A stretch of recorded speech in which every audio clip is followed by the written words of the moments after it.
Hello everyone, welcome to my YouTube channel. म चाहिँ अहिले आँपको सिजन छ, त्यही भएर म आँप र सुजीको केक बनाउँदैछु।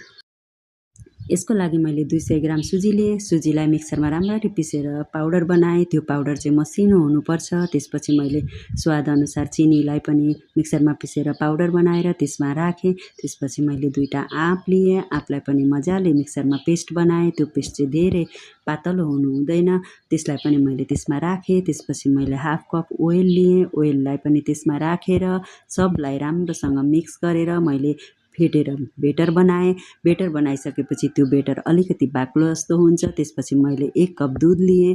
त्यो दुधलाई अलिअलि गर्दै मिक्स गर्दै बेटरमा मजाले राम्ररी मिलाएँ। त्यसपछि मैले बेटर तयार गरेँ। त्यो बेटरलाई 1 घन्टा छोपेर राखिदिनुहोस्। अब मैले एउटा भाँडो लिएँ। हजुरहरू यो भाँडोको ठाउँमा कराही लिन सक्नुहुन्छ। यसलाई इन्डक्सनमा पनि राख्न सक्नुहुन्छ, ग्यास चुल्हामा पनि गर्न सक्नुहुन्छ। तपाईँहरूसँग माइक्रोओभन छ भने ओभनमा पनि गर्न सक्नुहुन्छ।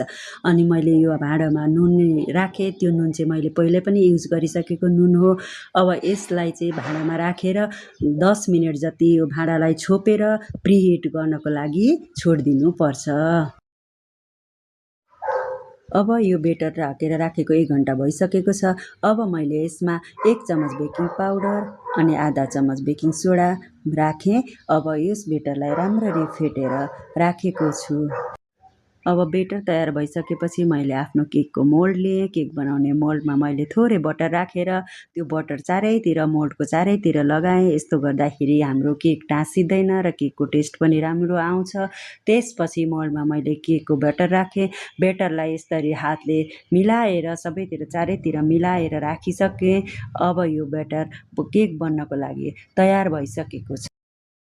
त्यसपछि मैले आफूसँग भएको ड्राई फ्रुट्स मिलाएर राखेको छु। हजुरहरू पनि आफूलाई मनपर्ने कुनै पनि ड्राई फ्रुट्स यसमा मिलाएर राख्न सक्नुहुनेछ। त्यसपछि अघि तताएर राखेको भाँडोमा आफ्नो मोल्डलाई राख्ने र त्यसलाई 30 देखि 40 मिनटसम्म मिडियम हिटमा पकाउनु पर्छ। 40 मिनटपछि कभर हटाएर टुथपिक या काँटाले केकको बिचमा चेक गर्ने। मेरो चाहिँ यहाँ पाकिसकेको छ। यदि हजुरहरूको पाकेको छैन भने फेरि कभर गरेर एकछिन पकाउनु पर्छ। पाकिसकेपछि यसलाई एकछिन सेलाउन दिनुपर्छ। मोल्ड सेलाएपछि यसलाई बाहिर निकालेर बाहिर पनि मजाले सेलाउन दिनुपर्छ केकलाई। त्यसपछि हामीले चक्कुको सहाराले यसलाई चाहिँ अनमोल्ड गर्ने।